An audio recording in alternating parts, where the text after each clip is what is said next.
ఈరోజు parliament proceedings గురించి ఒక 10 minutes కేటాయిద్దాము. ఐ మీన్ ఇది ఫస్ట్ సెషన్ ఆఫ్ పార్లమెంటు ఈ కొత్త ప్రభుత్వంలో. ఏంటి డిస్రప్షన్ ఎలా చూడాలి? Of course it's a genuine request and genuine demand to discuss on the most important issue NEET ఎగ్జామ్లో అవకతవకలు జరిగినాయని చెప్పేసి గవర్నమెంటే చెప్పింది. దాని మీద ఎంక్వైరీలు జరుగుతున్నాయి. ఈ పరిస్థితుల్లో అది అలా వదిలేయటం కాదు, యాక్చువల్గా జరిగిన నష్టాన్ని పూడ్చే పరిస్థితి ఖచ్చితంగా కనపడాలి, స్టెప్స్ కనపడాలి. స్టెప్స్తో పాటుగా ఈ పార్లమెంట్లో దాని మీద డిస్కస్ చేసి ఒక సీరియస్గా దీన్ని తీసుకున్నారు అన్ని పార్టీల వారు, ఇంక్లూడింగ్ ఎన్డీఏ గవర్నమెంట్ కూడా అని ఒక మెసేజ్ అయితే జనాల్లోకి పంపించాలి అని మీ నాయకుడు ప్రతిపక్ష నాయకుడు ఉన్నటువంటి రాహుల్ గాంధీ గారు మాట్లాడటం జరిగింది ఈరోజు. మరి ప్రభుత్వం ఎందుకని దీన్ని టేకప్ చేయట్లేదు? దీని వెనక ఏమన్నా దురుద్దేశం ఏమన్నా ఉందా? ఫస్ట్ థింగ్, ఇప్పుడు హానెస్టీ అని డిబేట్ ముందే నేను స్టార్ట్ పెట్టాను. హానెస్ట్ గా మీరు ఈ దేశం మర్దల కోసం, దేశం కోసం పనిచేస్తున్నారు, చెప్పని భారత్ మాతాకి సిన్సియర్ గా చెప్తున్నారు, వెరీ నైస్.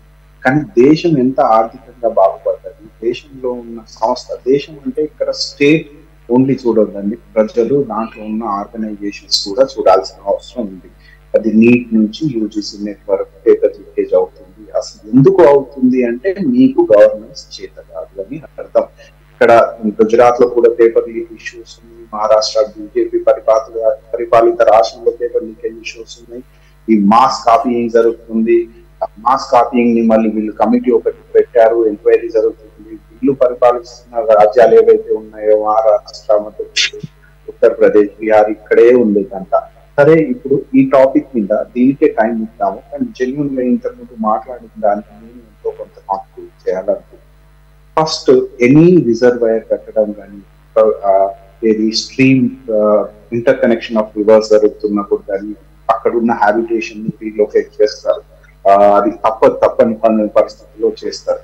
కానీ చేసిన తర్వాత ఒకరి ఇల్లుని మనం రీలొకేట్ చేస్తున్నాము, వాళ్ళ రీహాబిలిటేషన్ ఎలా చేస్తున్నాము, వెరీ వైటల్. నర్మదా బచావ్ ఆందోళనని ఒకటి ఇదే లాస్ట్ 10 years లో ఇదే బీజేపీ నర్మదా ప్రవహించే ప్రాంతం మహారాష్ట్ర, గుజరాత్, మధ్యప్రదేశ్ ఈ ప్రాంతాల్లో రీహాబిలిటేషన్ చేసిందా? శూన్యం అండి. ఇప్పటికీ మధ్యప్రదేశ్ ఇస్ ద నంబర్ 1, అంటే మాస్ రీహాబిలిటేషన్ జరిగింది. కానీ వాళ్ళకు న్యాయబద్ధంగా వాళ్ళకు ఇల్లు కట్టించి వాళ్ళకు అగ్రికల్చర్ ల్యాండ్స్ ఏమైనా అసైన్ చేసిందా? కొన్ని ఏది బయోస్ఫియర్ రిజర్వ్ లో ఉంటున్నారు వీళ్ళు. మనకు బయోస్ఫియర్ కవర్ చాలా, గ్రీన్ కవర్ చాలా వైటల్, బయోడైవర్సిటీ చాలా ఇంపార్టెంట్ అంటున్నారు బీజేపీ సోదరులు.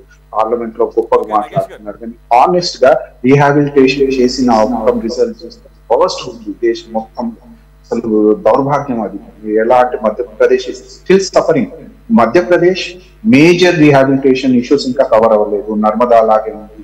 ఇవన్నీ పక్కన పెడితే తెలంగాణ ప్రాంతంలో కూడా రీసెంట్ గా కొన్ని జరిగాయి, అవి కూడా ఉన్నారు. ఏపీలో కూడా అలా జరగవద్దు అని కోరుకుంటున్నాను. సెంటర్ ఇప్పటికైనా రియలైజ్ అవ్వాలి. మీరు అన్నది వాస్తవమే. రూల్స్ ఉన్నాయి, చెప్పేది ఒకటి, కానీ ఇంప్లిమెంటేషన్కి వచ్చేసరికి అన్నిటికన్నా కూడా ఈ ప్రాజెక్ట్ విషయంలో మోస్ట్ సఫరింగ్ సెక్షన్ వచ్చేసి ఏదైతే ముంపు బాధిత ప్రజలు ఉంటారో వాళ్ళ పట్ల అంతా మరి చిన్న చూపు ఉండడం అనేది ఈ పాలకులకు ఉండడం అనేది ఉండకూడదు. అసలు ముందు వాళ్ళు ఫస్ట్ ప్రయారిటీగా ఉండాల్సింది పోయి వాళ్ళని ఆ విధంగా చేసేదే ఏది వాళ్ళ యొక్క నష్టం ద్వారా, అంటే వాళ్ళకి నష్టం కలిగించడం ద్వారా ఆ నష్టాన్ని మినిమైజ్ చేయాల్సింది పోయి వారికి ఇంకా నష్టం పెంచే పరిస్థితుల్లో ఏ ప్రభుత్వం అయినా చర్యలు తీసుకుంటే మాత్రం. కానీ అదే జరిగింది. మీరు అన్నది వాస్తవమే. గతం అంతగా చూస్తే అదే కనపడుతుంది. రైట్, మనం దీంట్లోకి వద్దాం, ఒక పార్లమెంట్ సెషన్కి వద్దాము.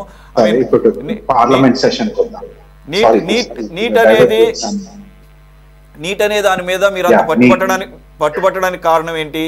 అంటే ఇంకా ఇనిషియల్ డేస్లోనే ఉంది కదా, లేదంటే గనక అసలు దీని మీద చర్చ జరిగే అవకాశం ఇవ్వదనుకుంటున్నారా? ఇప్పుడు మీకు నీట్ అనేది, యూజీసీ నెట్ అనేది బయటకు వచ్చింది కాబట్టి మీకు ఏర్పడుతుంది, ప్రజల మధ్యలో వచ్చింది కాబట్టి. ఇదే గవర్నెన్స్ ఫెయిల్యూర్ అంటారు దీనికి. అంటే అడ్మినిస్ట్రేటివ్ సెటప్, జుడిషియరీ కూడా ఫెయిల్ అవుతుందేమో, మతవాదాన్ని ఉద్దేశించి తీర్పులు కూడా మారుతున్నాయి ఏమో, అందుకే హిడెన్ రూపేట్లు వస్తున్నాయేమో. మీ ఎన్ఎస్సి నేషనల్ స్టాక్ ఎక్స్చేంజ్ కూడా అడ్మినిస్ట్రేషన్ కరెక్ట్ చేయట్లేదేమో, అందుకే అదాని ఒక్క రోజులోనే ధనికుడు అయిపోతున్నాడేమో, పూంజీపతులు ఎక్కువైపోతున్నారేమో. మీరు అర్థం చేసుకోవాల్సింది ఇక్కడ ఏంటంటే, when some institution is failing, it means honesty of the running nation is failing. Strict vigilance లేదు, హానెస్ట్ ఇంటెన్షన్ లేదు. I'm trying to say that is what. మీరు నీట్ ని ఒక సంస్థ లాగా చూడండి, it's institution of the national pride. అంటే NTA which conducts exam under UGC, United Grant Commission. అంటే whole of the organization is failing here. Hierarchy అంటే honesty chief నుంచి డౌన్ ఏది ఫీల్డ్ మీద పనిచేసేటోళ్ళకి కూడా లేదు. అంటే మీరు ఓన్లీ అధికారం కాపాడుకోవాల్సిన కాన్సన్ట్రేషన్ లోనే ఉన్నారు.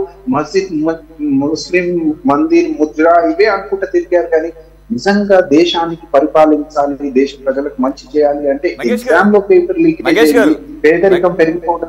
నగేష్ గారు, ఇప్పుడు నీటు ఇలాంటి అంశాల కన్నా కూడా 1975లో విధించినటువంటి ఎమర్జెన్సీ అనేది ఇప్పుడున్నటువంటి గవర్నమెంట్ కి ప్రయారిటీ కనబడుతుంది. అంటే యాక్చువల్ గా ఎగ్జాక్ట్లీ జుడిషియరీ ఏమంటారు తెలుసా, fate got accomplished. What is now? 1972లో ఎమర్జెన్సీ వచ్చింది. why do you want to defame? Say done episode. NEET is in front of you, which is a point of order.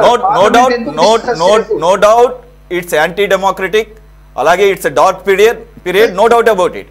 But ఎందుకు ఇదేమన్నా మంచి విషయమే, 50 సంవత్సరాలు అయిపోయిందని చెప్పేసి దాని గురించి తవ్వుకొని ఏమన్నా సంబరాలు చేసుకుందామా? లేదంటే ఇప్పుడు పార్లమెంట్ ఉన్నది అప్పటిది 50 సంవత్సరాల క్రితం తవ్వుకోవడానికా, లేదంటే ఇప్పుడున్న సమస్యలను పరిష్కరించడానికా?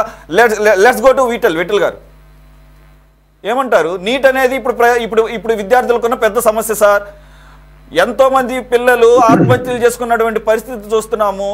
ఈ మెడికల్ కానీ లేదంటే కనుక సివిల్స్ ఎగ్జామ్స్ని ఎంత ప్రతిష్టాత్మకంగా తీసుకుంటారో, కోటాలో వరుసగా పిల్లలు ఆత్మహత్యలు చేసుకున్న ఉదంతాలు చూసాము.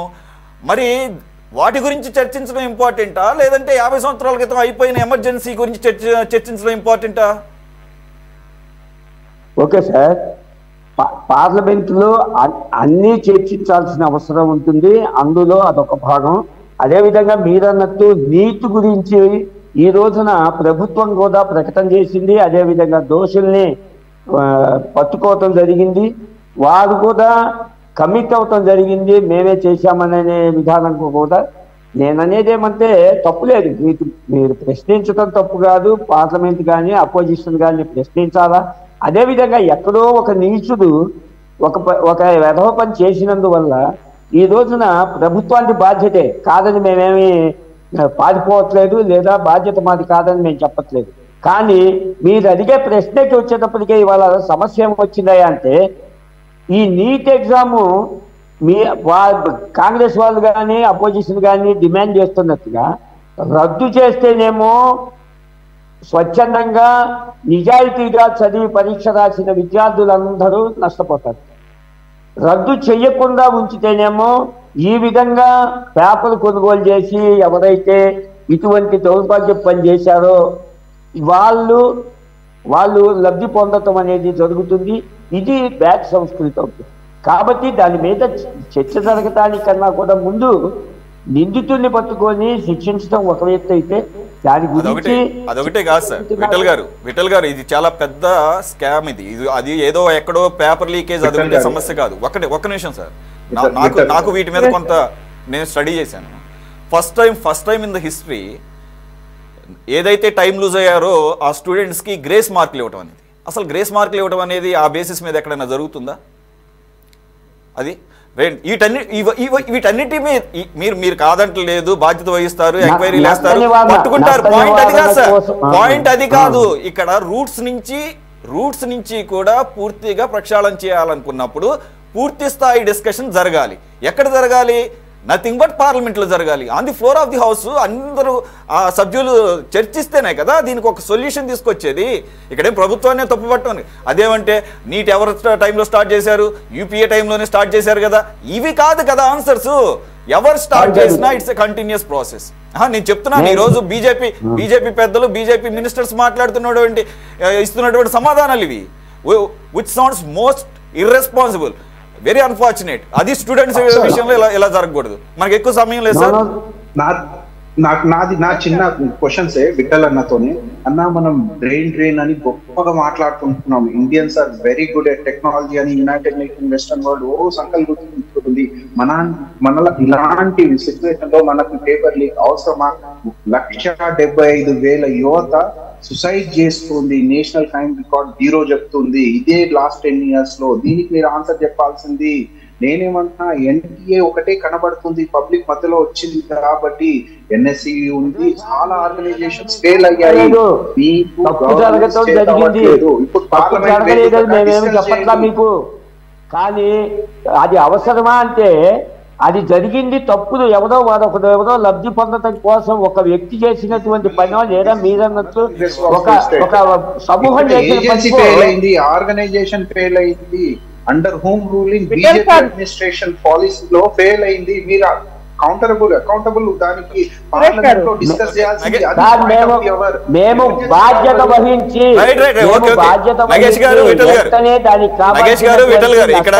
చెయ్యదు ప్రారంభించారు. మీరు చాలా రీజనబుల్ గానే మాట్లాడుతున్నారు సార్. నేనేం మిమ్మల్ని తప్పు పట్టట్లేదు. కాకపోతే అన్ఫార్చునేట్ ఏంటంటే దాని మీద డిస్కషన్ ఎలా చేయకపోవటం, దాని మీదే మనం, అందుకని నేను ఈ అంశాన్ని తీసుకోవడం జరిగింది. ఒకటి, మనకు ఎక్కువ సమయం లేదు. మోస్ట్ రిలవెంట్ పర్సన్ ఆవిడ స్వయాన డాక్టర్ కాబట్టి వరలక్ష్మి గారి వాయిస్ విందాము. నెక్స్ట్ నేను కోటేశ్వర గారితో కంక్లూడ్ చేస్తాను. సార్ ఇవాళ యాక్చువల్ గా సార్ మేము ఒప్పుకుంటున్నాము, ఎక్కడో తప్పు జరిగింది అంటున్నారు సార్. ఒక డాక్టర్ గా నిజంగా అండి, పిల్లలు ఇంటర్మీడియట్ ఎంత సఫర్ అవుతున్నారంటే నీట్ పెట్టిన తర్వాత. అంతకుముందు ఏ స్టేట్ కా స్టేట్ ఎంసెట్ ఉన్నప్పుడు అంతా ఇంత ప్రశాంతంగా ఉంది. కానీ అన్నిటినీ ఇప్పుడు నేషనల్ వైడ్ గా నీట్ చేసేసి ఎవరో చేశారని కాదండి, దానికి బాధ్యత ఇవాళ సార్ ఫైనాన్షియల్ ఫ్రాడ్ లో లేకపోతే ఇంకొకటి చేయడమో అది కాదండి డేంజరస్. స్టూడెంట్ లైఫ్ సార్, ఇవాళ student life sir. Vittal sir మాట్లాడివ్వండి. మేడం ఒక్క నిమిషం. ఏ స్టేట్ కా స్టేట్ ఎంసెట్ నిర్వహించినంత కాలం దారుణంగా కోట్లకి సీట్లు అమ్ముకున్నారు మేడం. మీరు అది మర్చిపోతున్నారు. డబ్బున్న వాడే ఎంబీబీఎస్కి వెళ్ళారు, డబ్బు లేని వాడు ఎంబీబీఎస్కి వెళ్ళలేకపోయారు. అది కూడా గమనించాలి. అందుకనే సార్ మీరు చెప్పే కూడా వ్యాలిడ్ పాయింట్స్. విఠల్ గారు మీరు చెప్పేది కూడా వ్యాలిడ్ పాయింట్. నేను ఇదంతా కూడా డిస్కషన్ జరిగినప్పుడే కదా దీనికి ఒక ఫ్రూట్ఫుల్ కంక్లూజన్ వచ్చేది. ఆ డిస్కషన్ కి అలో చేయాలనే కదా ఇప్పుడు డిస్కషన్ జరగాలన్నటము, దాన్ని విమర్శించడం తప్పు కాదు. కానీ గతంలో జరిగింది బాగున్నది, ఇప్పుడు జరుగుతున్నది బాగలేదు అంటే ఎక్కడో ఒక చోట ఒక పొరపాటు జరిగినందుకు అసలు వ్యవస్థ మొత్తాన్ని మనం తప్పుపట్టడం కూడా అంత మంచి. సార్ సురేష్ గారు ఒక మాట అంటాను నేను, మన పక్కన చిన్న దుబాయ్ లాంటి కంట్రీలో ఇమీడియట్ గా గుర్తిస్తున్నారండి. అలాంటి భారతదేశంలో ఇంత పెద్ద ఫ్రాడ్ భారతదేశంలో జరిగితే స్టూడెంట్ లైఫ్, ఒక స్టూడెంట్ కాదండి 25 లక్షల మంది స్టూడెంట్స్ వాళ్ళ ఫ్యామిలీలు ఇవాళ ఎంత సఫర్ అవుతున్నాయో. మీరు అలాంటి వ్యక్తుల్ని పట్టుకున్నప్పుడు, దోషుల్ని పట్టుకున్నప్పుడు రెండో వారు చెయ్యాలని భయపడేటట్టు ఏం శిక్షలు ఉన్నాయి భారతదేశంలో నేను అడుగుతున్నాను సార్. ఇవాళ అలా శిక్షిస్తేనే కదా రేపు ఎవరైనా చెయ్యాలంటే భయపడేది. ప్రతిదానికి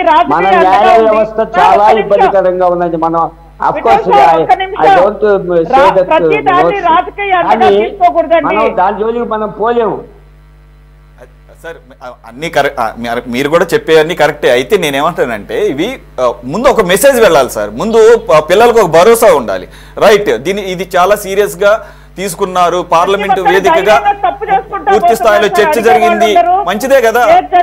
లోటుపాట్లు ఏమంటే సరిదిద్దుకోవడానికి కదా ప్రభుత్వం ఉంది. రైట్ మేడం, మనకి ఎక్కువ టైం లేదు. కోటేశ్వర గారు ప్లీజ్.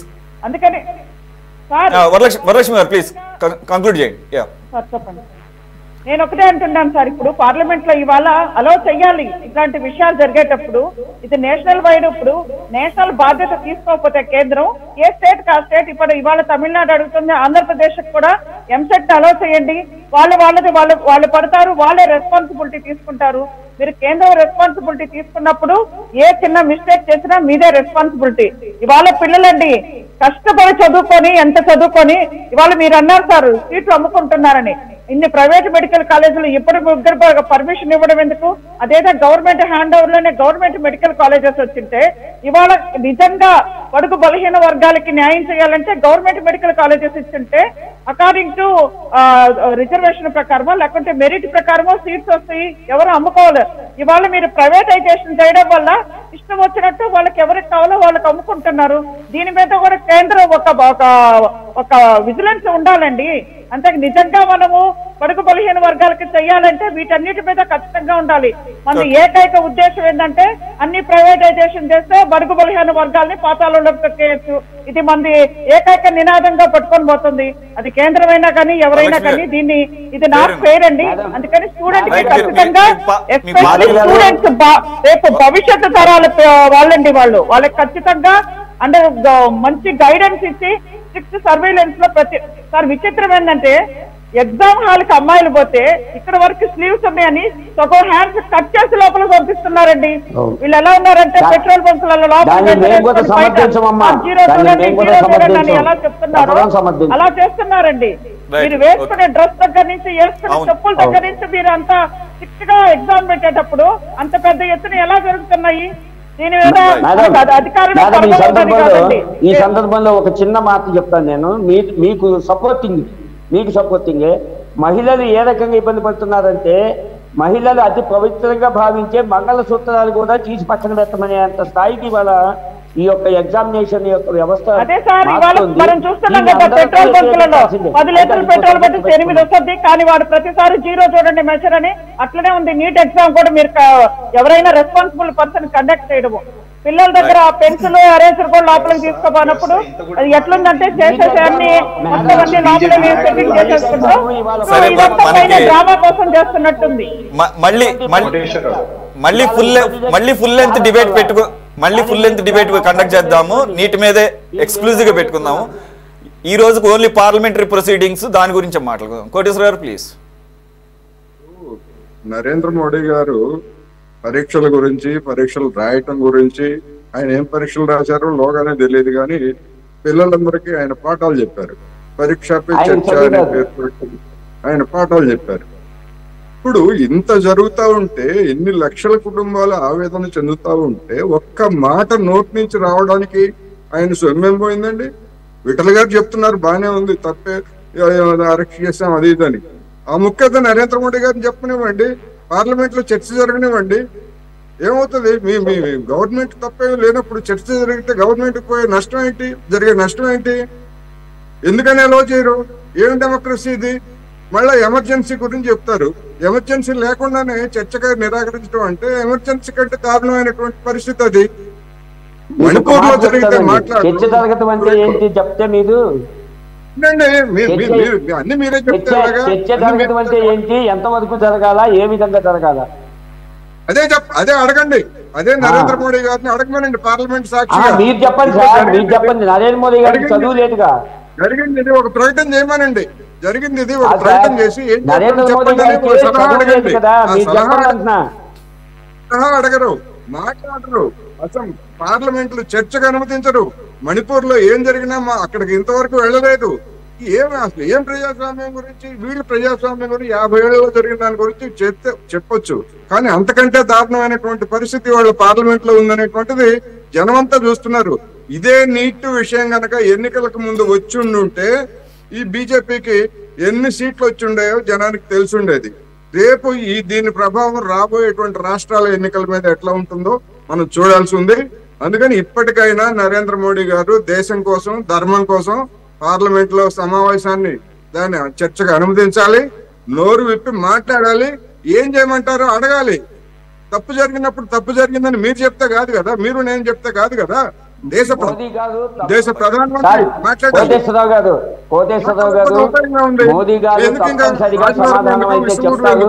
సమాధానం చెప్పిందాక ఆగలేని వ్యక్తులు చేసే గోల. అది నేను కూడా యాక్సెప్ట్. విఠల్ గారు లెట్ us be రీజనబుల్. ఇది ఈ రోజు వచ్చిన సమస్య కాదు, గత కొన్ని రోజులుగా నలుగుతున్నటువంటి సమస్య.